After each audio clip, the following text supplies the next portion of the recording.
Hey! Purée, je me suis fait des boucles éclatées au sol. Genre là, vu que c'est noir, ça se voit pas que c'est gâté, mais faut voir le dégât. Ça va barder. Ça va barder. Ça va barder. Bon les gars, nouvelle vidéo et cette fois-ci je me suis dit que j'allais faire un truc un peu blabla et tout. Et en fait sur Instagram je vous ai mis une boîte à questions où j'ai tout simplement dit mon avis sur. Et je me suis dit, je vais voir ce que vous allez dire. Si vous me dites des trucs qui m'inspirent pour faire une vidéo, bah let's go faire une vidéo en fait. Donc franchement on va passer du coq à l'âne, hein. J'ai vu plein de trucs, j'ai pas forcément réfléchi aux questions parce que justement je vais vous donner un avis le plus instinctif on va dire. Donc voilà, j'aime trop les granolas comme ça là, genre des grosses pépites de chocolat et tout là. Ça fait trop du bien. Avant de commencer les gars, n'hésitez pas à vous abonner à ma chaîne, ça me fait toujours plaisir et ça va me motiver à faire encore plus de contenu. Donc abonnez-vous les gars. Alors mon avis sur Néouda vs Aurélie. Donc pour ceux qui n'ont pas suivi, Néouda et Aurélie c'est deux meufs qui ont fait de la télé-réalité. D'ailleurs à l'époque où moi j'étais à fond sur la télé-réalité, genre vraiment je rentrais des cours, c'était mon premier réflexe en mode allumer la télé pour regarder la télé. Et justement elles avaient fait la saison 8 il me semble. Et en gros pendant ces saisons, Néouda et toute la clique, Sarah Frézou, Nicolas, carrément lui j'avais oublié qu'il était là-bas mais il était bon dans ça aussi hein. Il y avait qui encore, Ricardo, tout ça, bref c'était une clique contre Aurélie. Personne pourra nier que Aurélie c'était la victime du bail. Genre vraiment c'était une victime, elle se faisait grave maltraiter on va dire, enfin en gros c'était la tête de Turc. Et il y en a toujours hein, parce que moi je me souviens qu'il y a une autre saison qui m'a grave marqué, c'était la saison de Nelly. Dans la saison 6, genre c'était un peu la meuf qui était aimée de personne et qu'on charriait toujours pour tout et rien. Et c'est la meuf qui a le droit de rien dire, de rien faire, sinon elle se fait taper dessus. Enfin vous voyez le délire. Donc c'est exactement ça. Du coup suite à ça il y a eu plein d'embrouilles et tout. Aurélie elle a fait des tentatives de suicide. Mais après Néouda ce qu'elle dit principalement c'est que c'est pas à cause d'elle que Aurélie a fait cette tentative de suicide. Et Néouda jusqu'à aujourd'hui elle l'assume pas. Et moi mon avis sur tout ça en fait c'est que en vrai de vrai hein, pour moi ce que Néouda elle a fait c'est horrible. Mais franchement moi je pense que Aurélie ce qui l'a mise au fond c'est vraiment la télé. Donc forcément en fait ça a un lien. Après je peux comprendre hein, que Néouda elle veut pas assumer parce que je me dis t'as pas envie d'avoir le suicide de quelqu'un sur le dos. Je pense que c'est plus ça que Néouda elle se dit mais ouais certes tu faisais des trucs de gamin c'est pas forcément bien. Mais de là à avoir le suicide de quelqu'un sur le dos, non. Et ça je vais pas vous mentir, moi je le comprends parce que quand j'ai vu l'interview j'ai vu que beaucoup de gens en commentaire étaient en mode ouais Néouda mais en vrai de vrai je peux comprendre ce positionnement hein. Tu sais que t'as tes torts mais il n'y a pas en fait à remettre tout sur toi en fait. Donc voilà mon avis tout simplement c'est que Néouda elle a grave merdé mais que je suis quand même d'accord avec elle que c'est pas forcément Néouda qui est la cause de tout ça. Elle a joué un rôle dans ça parce que elle était dans la saison des anges, elle faisait partie des gens qui étaient pas forcément gentils avec Aurélie. Mais Aurélie à côté de ça elle a eu plein d'autres choses qui l'ont détruite mentalement. Donc voilà je pense que trouver une cause à un truc c'est mauvais. Et je me dis que c'est peut-être pour ça que Néouda par rapport à ça elle se préserve et elle se dit mais non en fait vous allez pas me faire porter le chapeau de tout en fait. Mais en tout cas c'est clair que ce que Aurélie elle a vécu c'est un truc de ouf. Genre vraiment je voyais, c'était trop. Et surtout quand t'es faible mentalement parce que Aurélie elle a pas un passé facile hein. Donc si tu rajoutes ça forcément ça fait quelque chose de gros. Parce que justement pour vous redonner l'exemple de Nelly, je pense que Nelly elle a très mal vécu genre. Mais je pense pas qu'elle a fait une tentative de suicide. Alors que si Nelly c'était quelqu'un justement qui avait un passé douloureux, un passé où elle devait s'occuper de toute sa famille, que sa mère prenait de la drogue et en plus que la go allait dans les anges se faire harceler et se faire maltraiter, là oui elle serait arrivée à un point de non-retour. Et c'est ça en gros que moi j'ai compris dans le discours de Néouda. Je cautionne absolument pas ce qu'elle a fait mais je pense que c'est quand même important de mettre une nuance sur ça quoi. Voilà. Alors mon avis sur le maquillage et les tendances actuelles. Bah moi j'aime bien, genre ça change et ça donne envie de tester des choses et tout. Mais c'est vrai que moi je suis très vieillotte hein. Genre je suis très en mode s'il y a un truc qui marche sur moi, bah moi je vais le faire jusqu'à fatiguer en fait. Donc parfois même on me le reproche mais parce que moi je suis plutôt en fait dans le délire où je fais ce qui marche sur moi plutôt que de suivre des tendances qui ne vont pas forcément m'aller juste parce que c'est des tendances, vous voyez. Donc moi je trouve que c'est important quand même de bien connaître son visage, de bien se connaître parce que parfois vous allez faire des trucs juste parce que c'est tendance mais finalement sur vous ça donne pas. Vous voyez par exemple le brow lift là, il y a des gens qui ressemblent à des sorciers avec, mais comme on a dit c'est la mode, voilà c'est ça. Donc voilà pour moi faut piocher en fait dans les tendances, c'est pas forcément tout suivre pour tout suivre quoi. Et puis de toute façon les tendances maquillage en vrai c'est un peu, enfin on tourne un peu en rond. Par exemple en ce moment il y a le cold girl make-up, d'ailleurs je l'ai fait sur Instagram, n'hésitez pas à aller voir. Ou bien le clean girl make-up, bah c'est un make-up no make-up. Mais après moi j'aime bien le fait d'avoir plein de noms sur ça parce que ça me donne envie de faire et je trouve que c'est rafraîchissant pour le monde du make-up. Donc voilà. Donc moi j'aime bien, mais apprenez quand même à connaître votre visage, sinon vous allez faire des trucs qui vont gâter votre tête alors qu'il n'y avait pas besoin. Alors mon avis sur le scandale Balenciaga. Attendez, je vais pas remonter parce que là c'est chaud. Alors pour ceux qui n'ont pas suivi, récemment il y a eu une polémique avec la très grande maison Balenciaga, que d'ailleurs à la base j'aime beaucoup. D'ailleurs je me suis acheté un sac il y a même pas 2 semaines, donc voilà, trop bon timing. Et donc il y a des photos de leur récente campagne qui sont sorties, plutôt compromettantes. Des enfants tenant des doudous mais avec des connotations un peu sexuelles et tout, enfin bref c'était pas clair. Et le truc en fait c'est que les gens ont été interpellés par ça, mais en cherchant encore plus loin, ils se sont rendus compte qu'il y avait plein de petits signaux qui étaient problématiques en fait vis-à-vis de la marque Balenciaga. Par exemple un texte qui faisait référence à des lois sur la pornographie et tout, enfin bref, franchement c'est sale et moi en plus je suis très dans les complots, enfin je suis pas dans les complots à fond, mais c'est vrai que moi j'ai beaucoup l'oreille tendue sur ce genre de choses. Vous voyez par exemple quand moi je regarde Squid Game ou des trucs comme ça, moi je suis persuadée que dans la vraie vie ça arrive en fait, parce qu'avec toutes les histoires qu'on voit genre Harvey Epstein tout ça là, mais ça là c'est qu'un petit bout de tout ce qui se passe, c'est qu'un petit bout. Et puis même quand je vois la manière dont la pédophilie est traitée en France, moi je me dis c'est parce qu'en fait dans les élites justement il y a tellement de pédophiles qui vont protéger en fait ce système là, vous voyez, enfin plein de choses comme ça. Donc c'est vrai que moi quand j'ai vu ça, ça m'a archi touchée, je me suis dit putain mais c'est quoi encore, qu'est-ce qui se passe. Mais j'ai aussi vu que Balenciaga n'avait pas forcément le nez dans cette campagne et que justement ça a été validé mais sans forcément le vrai accord de la marque Balenciaga, enfin les gens un peu plus haut. Donc ça en fait je sais pas si j'y crois, parce que d'un côté je me dis quand t'es une maison de luxe, frère, tout est passé au peigne fin en fait, il n'y a pas le droit à erreur et tout est calculé. Donc je me dis c'est bizarre que Balenciaga ne soit pas au courant. Mais d'un autre côté je me dis justement quand t'es une très grande maison comme ça, en fait il y a plein de gens qui s'occupent de ton truc. Et du coup toi quand t'es tout en haut, finalement tu t'occupes même plus de ce qui est tout en bas, vu que pour toi tout roule et tu fais confiance à tes équipes. Donc il y a une part de moi qui se dit que si ça se trouve là, ils sont tombés sur la mauvaise personne qui s'est fait un gros kiff sur ses convictions pédocriminelles et que c'est passé parce que finalement plus haut ils avaient pas vraiment le nez dedans. Donc voilà, c'est vrai que je suis un peu perdue entre les deux, mais que cette histoire quand même elle me dégoûte au plus haut point. Après l'autre problème c'est que je vais pas vous mentir les gars, je viens de payer un sac Balenciaga, moi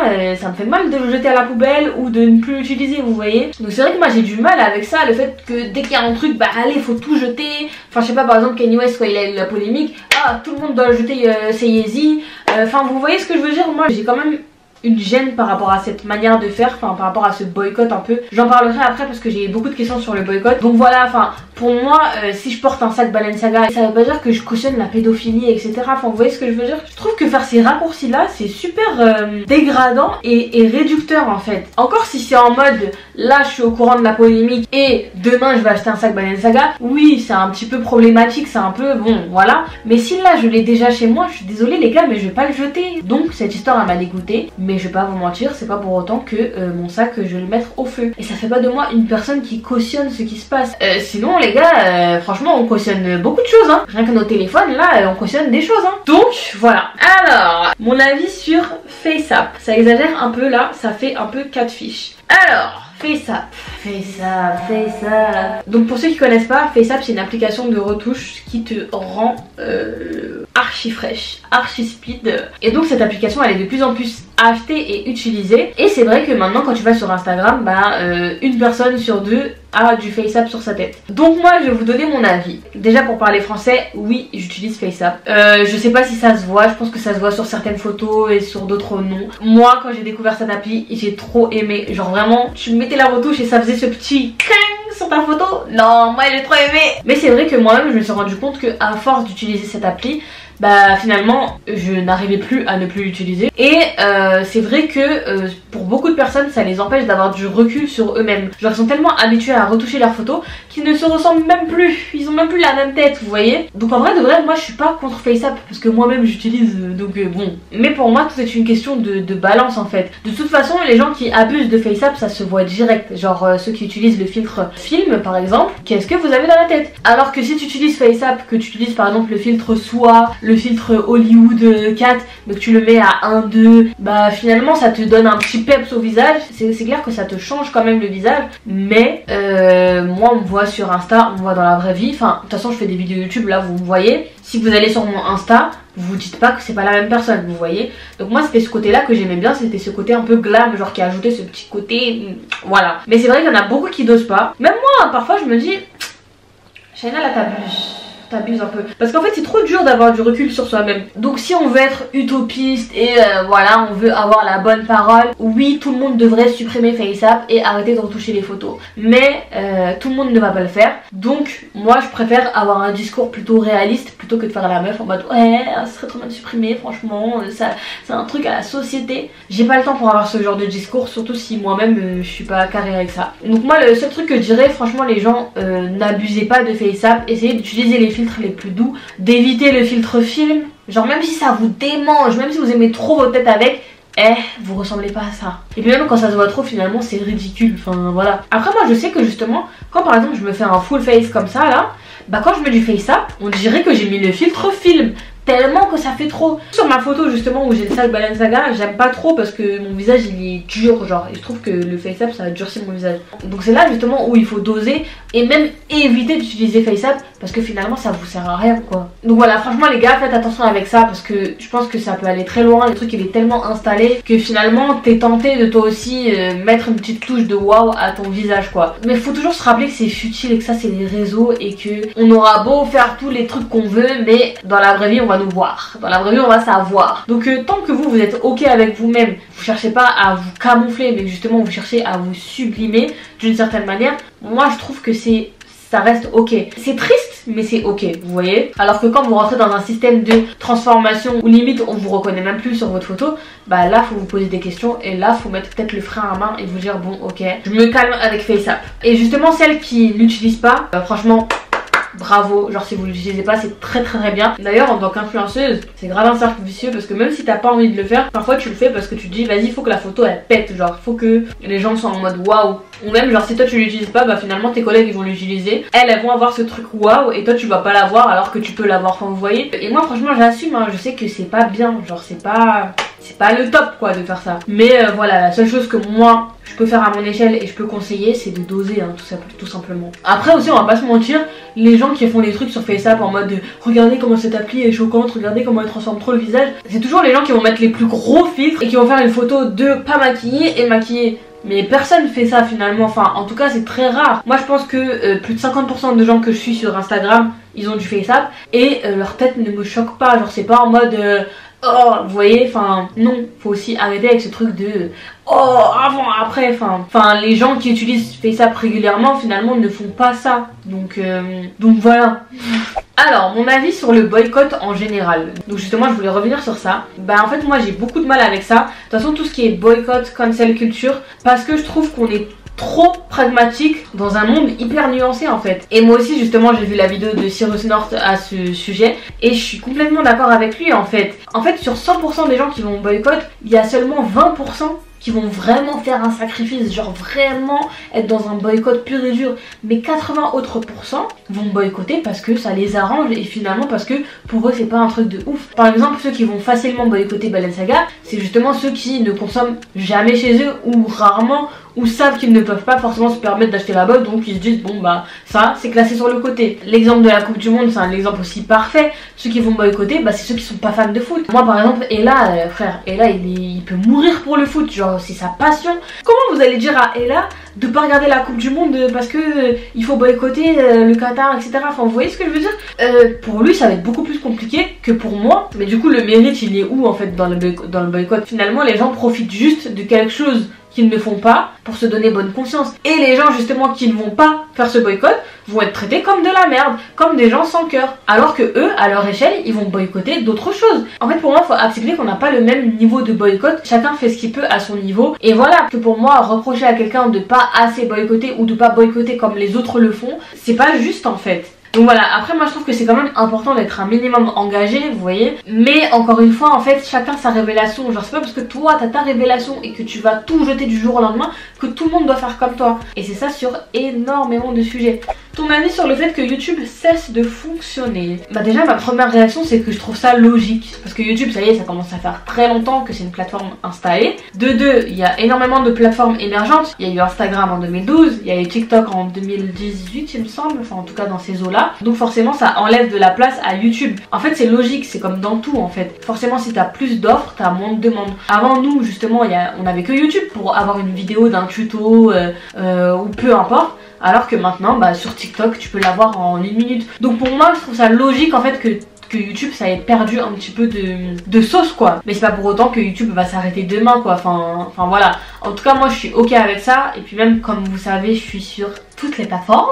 Donc moi j'ai pas du tout peur par rapport à ça. Genre en mode si YouTube ça marche plus du tout bah tant pis. J'aurais kiffé et voilà. Je suis pas non plus nostalgique parce que j'aime bien en fait ce que les autres plateformes proposent. Par exemple TikTok je kiffe. Donc voilà, pour moi c'est juste on vit avec son temps et voilà, il y a de l'évolution quoi. Après c'est vrai que moi d'un point de vue personnel, c'est vrai que YouTube j'ai de moins en moins de courage. Parce qu'en fait justement j'ai d'autres plateformes qui me permettent de communiquer avec vous et de vous montrer des choses en me fatiguant moins. Là par exemple j'ai cette vidéo, j'ai 10 heures de montage qui m'attendent. Donc voilà, et vous pensez quoi de YouTube? Genre le fait que ça fonctionne plus et tout, est-ce que ça vous frustre? Ou est-ce que vous en foutez? Ou voilà, enfin dites-moi. En tout cas moi je comprends de ouf, genre vraiment je comprends de fou. Parce que moi-même finalement ma consommation de YouTube elle a changé. Donc pourquoi les autres consommeraient comme avant? Enfin c'est logique quoi. Alors, mon avis sur la fast fashion, ultra fast fashion. J'aurais dû répondre à cette question pendant que je parlais du boycott, mais vous connaissez les questions, je les prends comme ça. Donc, pour ceux qui savent pas, la fast fashion, c'est toutes les marques type PLT, Boo, etc. qui justement vous font des vêtements en un rien de temps à un prix ridicule. Parce que justement, c'est des enseignes qui font appel à des main d'œuvre beaucoup moins chères et que leur condition de main d'œuvre n'est pas forcément éthique. Donc voilà rapidement. Et c'est vrai que ces dernières années il y a eu beaucoup de gens qui ont arrêté de consommer de la fast fashion etc. Mais moi mon avis dans tout ça en tant qu'influenceuse et en tant que consommatrice basique, c'est que j'en ai ras le bol de l'hypocrisie. En tant qu'influenceuse, moi il y a deux choses. Déjà dans mon milieu il y a beaucoup d'influenceuses qui ont arrêté le PLT, Boo, etc. Qui sont vraiment que sur des marques éthiques, etc. etc. Mais tu m'étonnes, quand t'es une bobo, que tu gagnes super bien ta vie et qu'en plus t'es influenceuse et que du coup tu peux recevoir des vêtements de chez Mage, de chez Miu Miu ou de chez Rouge, bah forcément en fait ton boycott il va être plus facile. Encore une fois on en revient à ce truc de sacrifice. Et ce qu'on dit pas assez sur les influenceuses qui boycottent ouvertement les grosses marques comme ça, croyez pas que c'est que pour le traitement de la main d'œuvre etc. Il y en a beaucoup aussi, c'est parce que derrière elles ont une stratégie qui est d'attirer les marques de luxe et du coup en arrêtant la fast fashion elles font une pierre deux coups. C'est à dire qu'au niveau de leur image les gens vont les kiffer parce que elles font pas de fast fashion etc. Donc elles vont remonter dans l'estime de leur communauté et elles vont remonter aussi dans l'estime des maisons de luxe. Donc finalement c'est bingo. Et moi-même justement j'ai un peu essayé de arrêter un peu les fast fashion tout ça nanana, mais frère en vrai non pas parce que je gagne de l'argent et tout grâce à ça, mais parce que finalement moi je suis suivie par des gens modestes en fait et des gens justement qui consomment chez PLT, chez Boo etc. Finalement totalement arrêté, c'est aussi mettre une cassure entre moi et ces personnes qui consomment ces marques là, parce que du coup j'aurais plus rien à leur proposer à ce niveau là quoi. Pareil pour les vêtements, je sais que moi dans mon cas je suis pas le bon exemple parce que je reçois beaucoup de vêtements, donc forcément à ce niveau là moi le boycott il peut pas être facile. Moi mon sacrifice à moi ça a été justement d'arrêter certains contrats pour calmer le jeu. Et autre chose aussi, finalement bah je fais grave des tris, donc les vêtements que j'ai bah soit je vais les donner ou les revendre, donc finalement c'est pas si perdu que ça. Là où c'est perdu c'est que c'est si les vêtements dorment dans mon dressing et que je les mets jamais quoi. Après c'est clair que le mieux c'est de consommer des vêtements éthiques etc. qu'on garde longtemps. Mais moi, dans mon cas, en fait, si je porte tous les jours les mêmes vêtements, bah vous-même vous allez dire, bah en vrai, elle a rien à nous proposer, enfin, on tourne en rond quoi. Moi j'aime bien aussi vous proposer des nouveautés, des trucs un peu tendance, etc. Enfin, ça fait partie en fait de mon métier, donc je peux pas faire une croix totale dessus en fait. Mais je suis consciente qu'à ce niveau-là, faut quand même faire des efforts et je les fais à mon échelle. Et pareil, les personnes qui attaquent les gens qui continuent à acheter sur Shein, tout ça là, bah ça m'énerve parce que vous savez pas ce qui pousse les personnes à continuer de faire ça. Par exemple pour Shein, je sais que sur ce site il y a énormément de tailles, donc celles par exemple qui sont dans la team grande taille, pour elles c'est beaucoup plus pratique parce que c'est moins cher, il y a plus de choix etc. Pareil bah pour les gens qui ont un petit porte-monnaie, faire un panier Shein à 100 € avec plus de 10 articles, ça fait beaucoup plus de bien que de choper dans un magasin éthique 2 articles à 100 € quoi. Enfin voilà. Moi en tout cas je jugerai jamais les gens qui continuent à faire des choses qu'on devrait arrêter de faire, parce que tu sais pas en fait ce que la personne elle vit en fait, enfin tu sais pas comment ça se passe pour elle. Alors mon avis sur les placements de produits trop répétitifs, dans le sens où un créateur de contenu en fait sans arrêt. Ben moi personnellement ça me dérange pas, encore moins sur Snap. Genre pour moi, si tu snaps toute ta journée, genre vraiment tu fais je sais pas une trentaine de snaps, bah si tu fais 1 ou 2 placements, bah ça va pas me déranger, parce que finalement derrière tu proposes du contenu. Pareil pour tout, sur Instagram, sur YouTube aussi, genre si tu fais une vidéo YouTube avec un placement, si derrière la vidéo elle est bien, je vois pas le problème. Et encore plus si en dehors de ces vidéos tu fais des vidéos pas sponsorisées. Donc pour moi en fait c'est ok, parce que je me dis en vrai maintenant c'est un métier, genre c'est, enfin on peut dire métier, activité comme vous voulez, mais c'est un gagne-pain, donc finalement chacun gère sa manière de faire ça. Moi je sais que j'ai du mal à faire trop de placements de produits, mais par exemple depuis que je suis grave sur Snap, bah je comprends en fait pourquoi certaines créatrices font beaucoup de placements de produits, parce que finalement tu filmes plein de choses et en fait le placement il passe tout seul. Encore plus maintenant dans une ère où bah ça y est, des placements de produits c'est démocratisé, donc limite les gens ils demandent des codes. Après faut pas non plus abuser, hein, genre ceux qui font 4 placements par jour, là oui c'est chaud. Ou ceux qui font des placements et qui derrière ne proposent rien, là oui c'est énervant. Alors ça me fait archi rire parce que je l'ai grave reçu. Du coup mon avis sur Poupette. Donc j'ai beaucoup de choses à dire. Pour ceux qui savent pas, Poupette c'est une influenceuse Snapchat principalement. Elle est maman, elle partage sa vie sur Snap et tout. Enfin voilà, c'est un truc un peu tranquille. Mais ce qui fait sa spécificité, c'est que elle montre vraiment presque tout sur elle. Presque tout sur sa vie, presque... Enfin voilà, t'en sais beaucoup sur elle. Et je pense que c'est aussi ce qui fait que les gens sont attachés à elle, parce que finalement ils ont l'impression de vraiment la connaître. Et c'est ce que je remarque aussi justement dans les réseaux sociaux, c'est que c'est crescendo en fait. Genre avant c'était un truc de ouf par exemple de faire des vidéos YouTube, genre on se sentait proche de la personne. Ensuite il y a eu les vlogs, là tu te sentais encore plus proche de la personne. Ensuite il y a eu les vlogs par jour, donc là c'était le top. Et maintenant il y a Snapchat où genre vraiment on suit la personne en direct, et selon la créatrice, bah il y en a qui vont partager de plus en plus. Donc voilà, globalement c'est ça. Et moi personnellement Poupette je la suis depuis longtemps, hein. Genre je la suis depuis je pense 2 ans et demi, quelque chose comme ça. Elle avait pas encore mis au monde sa première fille, parce que moi je suis grave dans ce délire là, hein. Genre les influenceuses snap, moi j'aime trop. Mais bref, ce délire là, genre de snapper toute sa journée et tout, je suis grave habituée à ça. Mais j'ai l'impression en fait qu'il y a beaucoup de gens qui découvrent ça, de suivre des gens qui racontent vraiment toute leur life. Après c'est vrai que Poupette c'est un degré au-dessus, mais voilà. Et du coup bah moi c'est vrai que comment j'ai connu Poupette, en fait justement c'est ma pote Sarah je crois qui m'avait envoyé. Et au début je vais pas vous mentir, je pouvais pas, genre pour moi c'était pas possible. Genre les gens qui disent ma vie chaque seconde, je ne pouvais pas. Pour moi t'étais forcément un peu hypocrite quand tu faisais ça. Et justement en la suivant et en me rendant compte qu'elle disait ça naturellement, je me suis dit mais en fait premier degré, genre elle disait vraiment ça normal. Et limite après je me suis habituée, et pour moi c'était ok de voir une influenceuse qui parle de manière un peu niaise quoi, enfin vous voyez. Donc ouais, au début j'avais beaucoup de mal, mais finalement je me suis habituée. Donc voilà, jusqu'à aujourd'hui je regarde ses snaps et tout, j'aime bien ses good vibes, parfois elle fait des trucs marrants et tout, enfin voilà. Et la seule réserve justement que j'avais, c'était que parfois j'avais l'impression qu'elle faisait un peu exprès pour entretenir un peu ce truc où les gens parlent de toi et tout. Donc je sais pas si elle le fait pour ça ou pas. Il y a que elle qui peut savoir, et puis voilà. Et la deuxième réserve, pour moi c'est l'exposition de sa petite Céana. D'ailleurs elle est trop mimes, mais ça me fait de la peine parce que je me dis qu'elle est vraiment trop exposée pour moi. Genre pour moi c'est vraiment, on la voit du matin au soir, et ok nous c'est très bien, on la trouve très mignonne et on kiffe. Moi quand je regarde ses snaps je suis en mode oh elle est trop mignonne, mais il y a tellement de gens malveillants. Bah rien qu'un exemple, vous voyez l'affaire Lola là, le meurtre de Lola, bah dites-vous que celle qui est coupable du meurtre suit Poupette, et elle suivait même un compte fan de Poupette et tout. Enfin bref, elle avait l'air d'être très à fond. Donc dites-vous qu'une femme comme ça, qui a eu des intentions malsaines et pédophiles, suit quelqu'un comme Poupette, et du coup avait accès à ses Anna. Enfin voilà, moi c'est ce côté là franchement qui me met un peu mal à l'aise, je vais pas vous mentir. Et voilà, après moi je suis pas forcément contre l'exposition des enfants, hein, mais pour moi faut quand même limiter, parce que vraiment ça peut se retourner contre elle. Et puis même c'est Anna, quand elle va grandir, moi je me dis que ça peut être compliqué. Donc à voir, seul Dieu sait, mais moi c'est là où j'ai ma réserve. Donc voilà mon avis sur Poupette.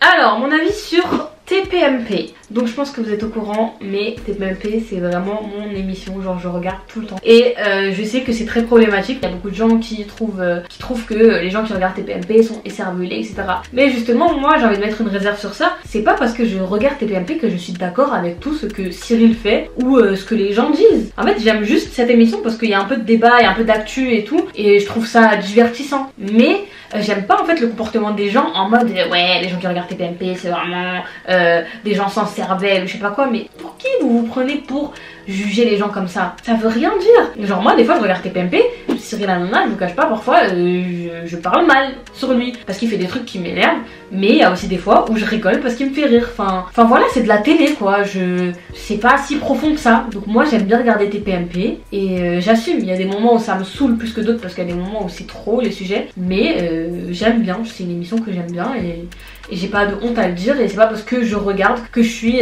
la bassesse de l'humanité ou je sais pas quoi. Enfin faut vraiment arrêter ce truc des cases là en mode tu fais ça donc t'es comme ça. Non.